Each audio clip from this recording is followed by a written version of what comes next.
Kumusta kayong lahat? Hiyori nga pala ng Wano Kuni Anime. Ito na fam ang kitagal nating hinintay ng mga patikim para sa paparating na chapter 1173 ng One Piece. Sana pala'y ilike niyong videong to at sana'y huwag niyong skip kahit yung maikling ads lang dahil sobrang laking tulong na nito sa akin at sa ating channel.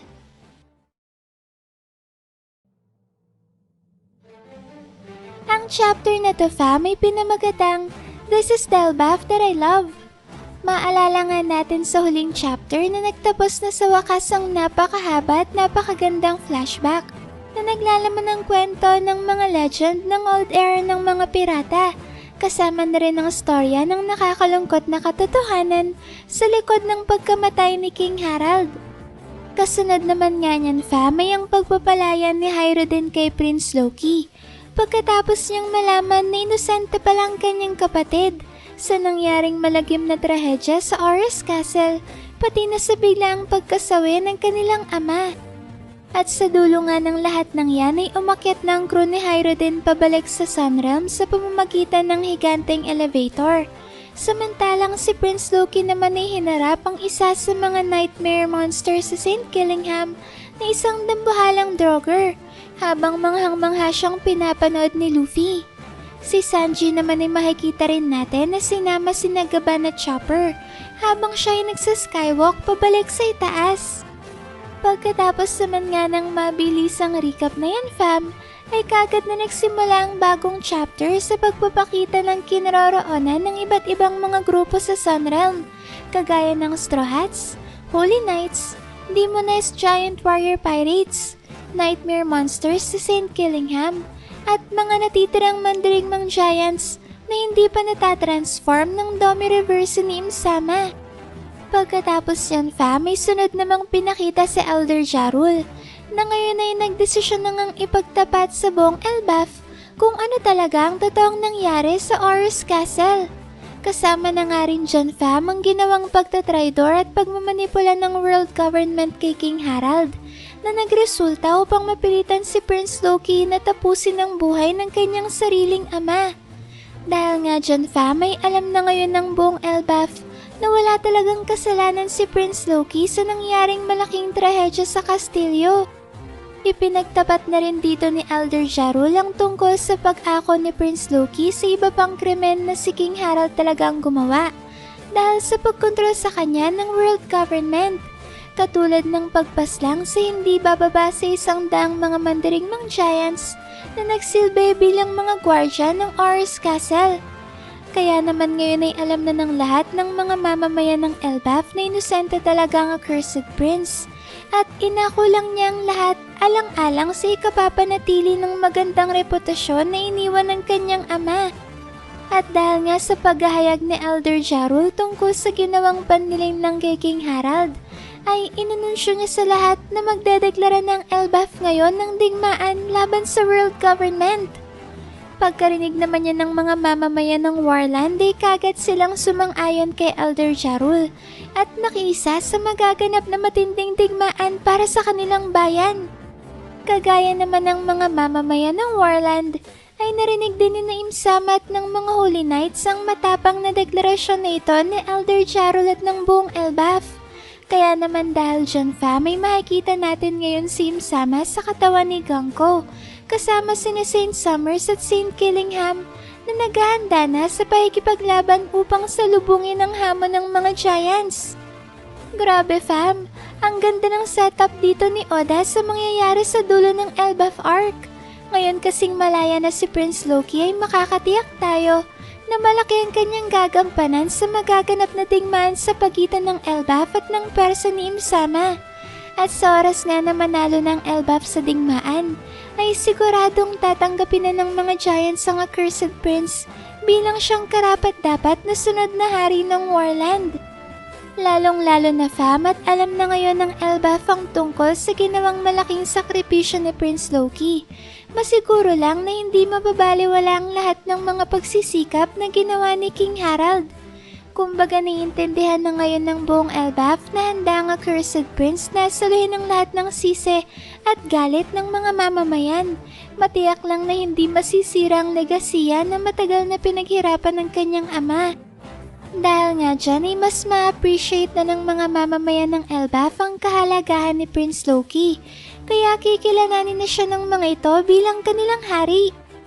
Pero alam niyo fam, kung ganito nga ang mangyayari sa dulo ng Elbaf arc, ay malaki naman ang posibilidad na hindi tanggapin ng accursed prince ang responsibilidad at titulo ng pagiging isang hari.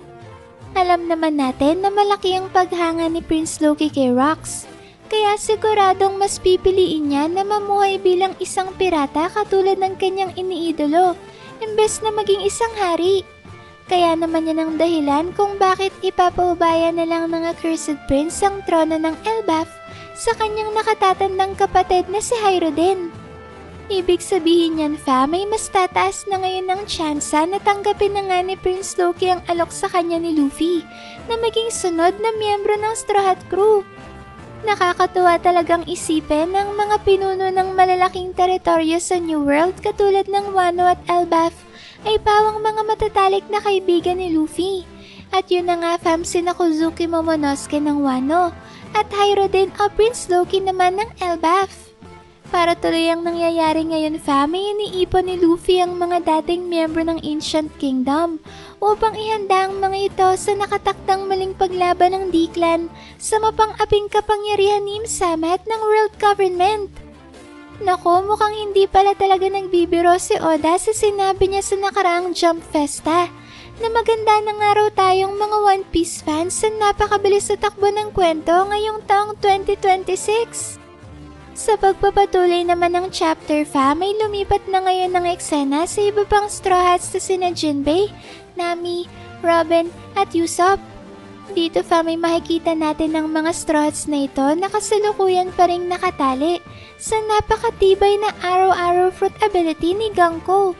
At habang nakatali pa rin nga ang grupo, ay bigla nalang nagsalita si Jinbei at sinabing napansin niya raw si Brook na tila ba bigla nalang may napagtanto na isang mahalagang bagay at pagkatapos nga raw nun ay bigla nalang raw itong umalis. Marahil ang tinutukoy dito ni Jinbei fam ay ang realisasyon ni Brook tungkol sa totoong kaugnayan niya kay Ganko. Dahil bago nga sinapian ni Im-sama si Ganko, ay may nagbalik sa kanyang isang alaala nung mga panahong iniwan siya ng kanyang ama. At pagkatapos nga si Brook naman ang siyang nag-aruga sa kanya.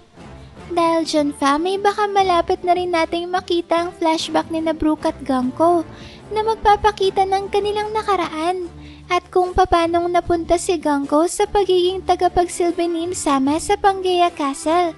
At pagkatapos nga yung pagkakapasok naman niya bilang isang opisyal na miyembro ng Holy Knights. Sa flashback na ito na rin siguro natin malalaman fam kung bakit para bang nabura ang mga dating alaala ni Ganko.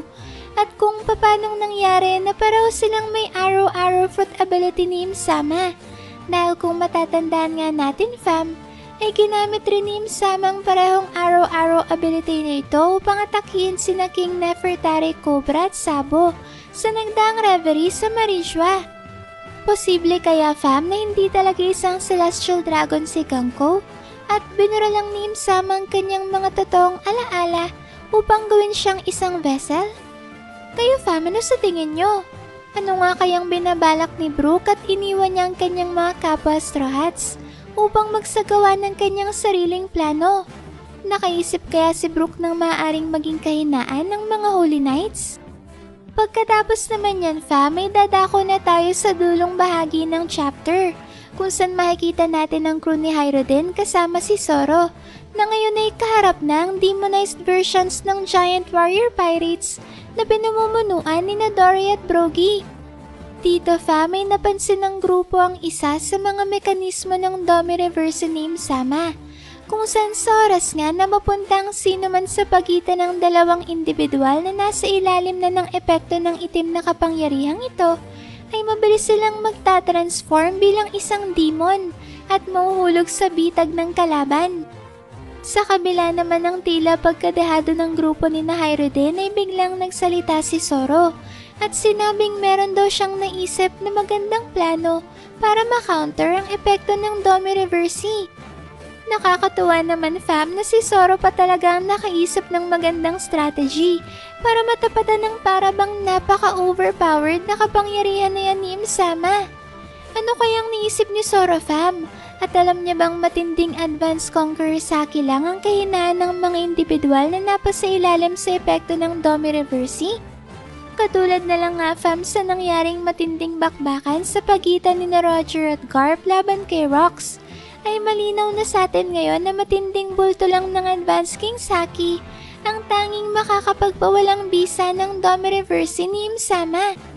Kaya dahil nga dyan ay talagang mapapaisip ka kung posible nga kayang meron pang ibang kahinaan na nakita si Zoro para ma-counter ang Domi Reversi. At totoo kayang may maganda talagang strategiya na niisip si Zoro? O baka papersahin niya lang talagang labanan ng bawat isang miyembro ng Demon Giant Warrior Pirates nang sa gayon ay mawala sa kanilang negatibong enerhiya ni Im-sama, katulad ng nangyari sa dulo ng laban ni na Roger, Garp at Rox. May panibago kayang power-up na ipapamala si Zoro sa paparating na laban? Bukod pa dyan fam, may magandang pagkakataon na rin pala ito para ipakita ng crew ni Hyro din na ang bagong henerasyon ng Giant Warrior Pirates ay karapat dapat nang pumalit sa old era ng mga magigiting na mga mandirigmang pirata ng Elbaf. Ano kaya fam ang mga espesyal na kakayahan ng crew ni Hyro din? At meron kaya silang taglay na mga malalakas na Devil Fruit ability? Tsaka nasa na kaya sina Luffy at Prince Loki pati na rin ang grupo ni na Sanji? Kayo na lang fam ang bahalang mag-comment dyan sa baba kung ano pang masasabi nyo sa nakaka-excite na chapter na to ha. Maraming salamat fam sa solid at walang sawa niyong pagsuporta sa akin at sa ating channel. Sana'y palagi kayong ligtas at nasa mabuting kalagayan. Mag-ingat kayo palagi. See you on our next video and stay good fam!